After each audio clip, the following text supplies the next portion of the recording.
হ্যাঁ বন্ধুরা, বিয়েবাড়ি বা যে কোনো অনুষ্ঠানের মতো পারফেক্ট জর্দা রেসিপি বানাতে চান, অবশ্যই আমার চ্যানেলটি সাবস্ক্রাইব করেন, লাইক শেয়ার দিয়ে পাশে থাকেন নিত্য নতুন ভিডিও পাওয়ার জন্য। আর এই ভিডিওটি পুরো সুন্দরভাবে দেখেন, তাহলে আপনিও পারবেন একদম পারফেক্ট বিয়েবাড়ির মতো জর্দা রেসিপি তৈরি করতে।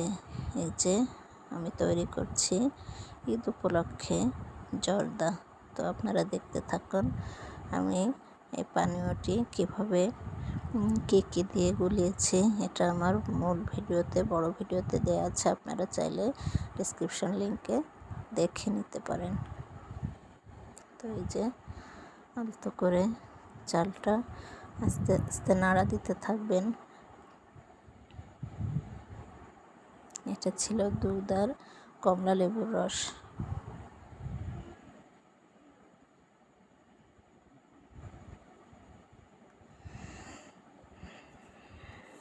জালটা অবশ্যই লো আঁচে রাখার চেষ্টা করবেন এবং অনবরত নাড়তে থাকবেন যেন নিচে না লেগে যায়।